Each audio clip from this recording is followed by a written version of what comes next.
Ladies and gentlemen, boys and girls, hope all of you having a great week. If not, hope this video can make it a little bit better. And man, oh man, guess who's back in the news? I already know what some of you are sitting here saying. Matt, why are you making so mean Shedeur Sanders video? Listen up, buddy.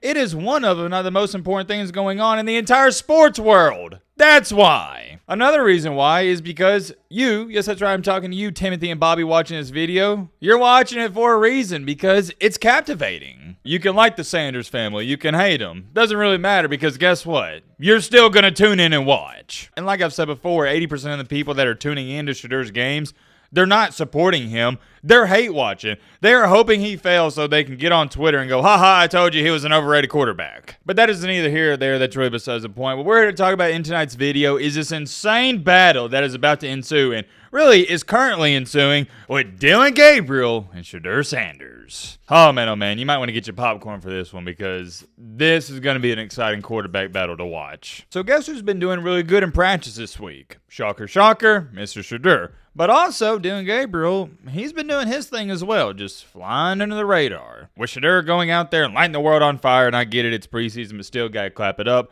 He looked really good. Gabriel's also been improving. I'll show you the numbers in their most recent practice. Sanders, phenomenal, 10 for 14, 2 tutties, 0 interceptions. But Gabriel is also phenomenal, 7 for 10. That's a great completion percentage, 70%. Better than what he's been doing up until this point. 3 touchdowns, 0 INTs. One of Shedeur's passes, I believe it was actually a touchdown pass. Yeah, it was going viral all over Twitter. Let me show you that. Matt wrote a clip.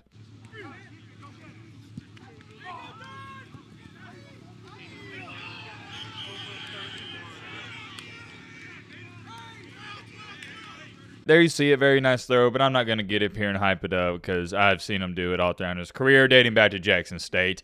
You guys are already sick and tired of me telling you how good Shedeur Sanders is. So I'm not going to do a whole bunch of that in this video, but, and I have a ginormous big but, here's what I am going to do. We're going to talk about Gabriel and Shedeur heading into the Saturday matchup at 12 p.m. I believe it is 12 p.m. Central, right? 1 Eastern. Let me check. Doing this in live time. Hold on. Give me a second. Going to week 2. Hold on. Yeah, it's not Friday. Yeah, Saturday, 12 p.m. Central Time. Yeah, that'd be great because we'll have time to make a video and everything by the end of the night. The 1-0, if you want to count the preseason records, I know they're kind of irrelevant. Cleveland Brownies versus the 1-0 reigning Super Bowl champions, Philadelphia Eagles. The Eagles are known for having a great defense, so this should be a great test for guess who? Not just Shedeur Sanders, but Gabriel. Hey, clap it up.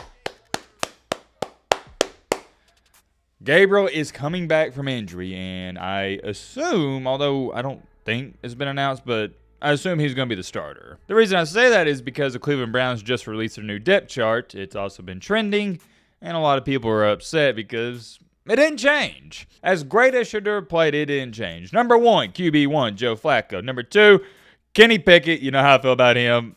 Don't even get me started. Number 3, Dillon Gabriel. And number 4, Shedeur Sanders. I actually don't mind this. Let me explain. I've said it since day one, standing 10 toes down on it. If you want to win a game tomorrow, you got to go with Joe Flacco just due to veteran leadership. But QB2 right behind him should be Shedeur Sanders. So I know what you're sitting there saying. Well, Matt, you're confusing me. You just said you don't mind this ranking or this depth chart, but yeah, you're also saying Shedeur should be QB2. And yes, my friend, you're following correctly. Here's what I'm talking about when I say I don't mind this. This was their original depth chart, and I'm not really upset that they're sticking with it, although Shedeur had what I'm going to label as a good performance against the Panthers. Because let me remind you, as much as I like to overreact to things and as much as I hyped up his performance, rightfully so and rightfully deserved in my opinion, it is just the preseason. Let me give you a great example. Shedeur Sanders could go out there in the next game against the Eagles, throw for 400 yards, 4 touchdowns. It doesn't change my opinion on the starter. It's Joe Flacco. It's much different from preseason to regular season, and we should all know that. So I don't really mind the Browns going, yeah, he did good, but it was only one game. We're still sticking him at QB4 because we didn't even get to see Kenny Pickett and Gabriel in that game. You know what I just thought about? And this is a question I have for you guys. Please let me know in the comment section what you think. Is Shedeur Sanders, I'm asking y'all, the best QB4 in NFL history? He might be. He gotta be. Yeah, that's insane. Here's where things start to heat up, though. Guess who's not, let me say that word again, not playing against the Eagles this Saturday? Pickett and Flacco, which means, yeah, we get to see it. It's going to be on full display. the Sanders versus Gabriel battle. I'm sure Tyler Huntley's going to get a few snaps late in the third and fourth quarter, but I don't even think he's going to make the roster. He's just there due to some injuries and whatnot. We all know what's really going on here. Let me throw this out there. We're going to do some hypotheticals. Let's say, for the sake of this video, Dillon Gabriel goes out there, doesn't play atrocious, doesn't do anything special, has a stat line something like 8 for, we'll say 18, 125 passing yards, 1 touchdown, 1 interception, which obviously is not better than the numbers Shedeur put up last week. And long story short, let's just say Gabriel does not perform as good as Shedeur performed against the Panthers. I want to let this be known right now because I am going to do a reaction video to the game as soon as it's over. You have to evaluate it different because the Panthers do not have near as good as defense as the Eagles. So if Gabriel struggles, I'm going to give him the benefit of the doubt, even though I am pro Shedeur Sanders and I think Sanders is better than Gabriel. But what if, for the sake of this video, Gabriel goes out there, has a mediocre performance, and Shedeur, he's balling. 15 for 21, 200 passing yards, couple touchdowns. Oh yeah, we got a problem and a controversy on our hands. And while I'm thinking about it, I got to bring it up. We are especially going to have a problem on our hands if Shedeur outplays Gabriel, and on the new depth chart that will be released next week, he is still behind Gabriel. Another thing I just thought about is, you know how I talk about people hate watch Shedeur? Well, now, if you're a Shedeur fan, let me know in the comment section. Are those fans of Shedeur going to be hate watching Dillon Gabriel? I think so. Very weird dynamic we have, and it is one of the strangest NFL quarterback rooms and battles I've ever kept up with. As far as it goes for who has more pressure on him, it's got to be Gabriel, doesn't it?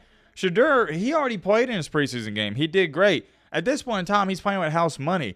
He's a 5th-round pick. He's not supposed to be competing for a starting spot, but Gabriel was selected ahead of Shedeur. He's supposed to be the better quarterback. Some things to look for is stuff like this. Will we see Dillon Gabriel press a little bit, throw the ball in harm's way? That's what I'm watching for. And same thing for Shedeur. He's coming off a great performance, but can he keep that up? You're only as good as your next performance. And a bad trait that athletes have is when they're coming off a great performance or they make a great throw, great shot in basketball, something like that, they feel like they're invincible and they start testing their limits. Will Shedeur test his limits or play like he did against the Panthers? If I had to bet who's going to have the better performance, I'd put my money on Sanders. But just because I say that, it doesn't mean that Gabriel's a chump. I know it comes out that way because I'm hyping up Shedeur. It's just I think Shedeur is that good of a quarterback. It has nothing to do with Gabriel. I don't think Gabriel's great by any stretch of imagination, but the kid can also play. I wouldn't be shocked if he goes out there and balls out. The Browns are in an awful situation because Flacco, he's old as dirt. Pickett, he's trash. Gabriel, they picked him higher, so they got to act like he's better than Shedeur, but deep down they know he's not better than Shedeur. Shedeur's probably their best option after Flacco. And then you also got Watson coming back. You got Tyler Hunt. I mean, what is going on? I think the best thing for Shedeur is for him to continue to ball out in preseason, drive his value up, and hopefully he gets traded to a team. And when I say a team, I mean a real NFL team. The Browns are not a real team. Not too sure what's going to happen, but I can tell you this much. I am excited for this game on Saturday. Like I said, I am going to remind you, they play at, 12 p.m. Central.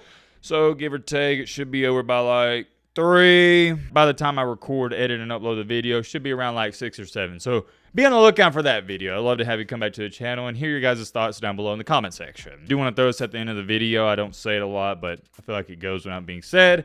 Most of y'all know this. I really appreciate how interactive y'all been throughout this offseason. Y'all make the offseason 10 times better and way more enjoyable. Football season is literally right around the corner. We have games this month. So if you like college football content, NFL content, consider sticking around this year. We'd love to have you in the community. Many more things I could say. We're going to end out this video here. I'm curious. Let me know your thoughts and all this down below. But